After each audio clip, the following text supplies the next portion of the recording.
साहजिकच 2 पिढी देणारे जास्त करून असतात. तर मित्रांनो, तुमच्या गणितामुळं आपण 2 पिढी देणारे म्हणू. तर या आपली समोरची दिसली, तिने 2 पिढी दिली. समजा आता आपली 4 पिढी आहेत आणि हिने 2 दिली, 4 पिढी आहेत. तर वर्षात ती 2-2 पिढी म्हणली तरी एकशे 4 पिढी दिली. तिचे 4 हिचे 4 8 पिढी. तर आपल्या 200 असल्यामुळं आता एक पिलू 5,000 विकलं, 2 पिढी 10,000, हे 20,000. तर म्हणजे मी 6 महिन्यात 20,000 कमवलो. किती? 6 महिन्यात 20,000 कमवलो पहा 2 शेळ्यापासून. आणि अशाच जर माझ्यापाशी 10 शेळ्या असल्या तर किती कमी येऊ शकतील हे तुम्ही विचार करू शकता. त्याच्यामुळं शेळीपालन हा परवडणारा बिझनेस आहे.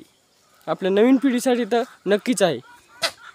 हे पहा तुम्हाला आता स्पष्ट सांगतो. मित्रांनो, गाई पाळले, म्हशी पाळले, पण आपण समजा पाहतो बिझनेसचं पैसे किती निघतात ते पाहतो, हे किती लागतात, पण त्याला खाण्यासाठी काय काय लागते, खायला किती लागते हे नाही पाहत. आता आपल्याला एक म्हसड घेतली तर एका म्हशीमध्ये 5 शेळ्या जगतात.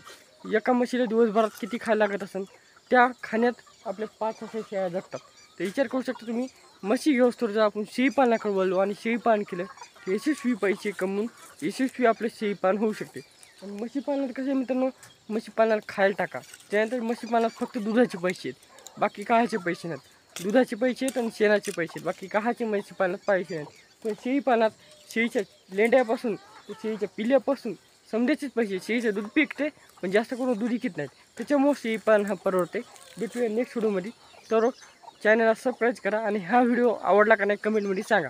धन्यवाद. बाय.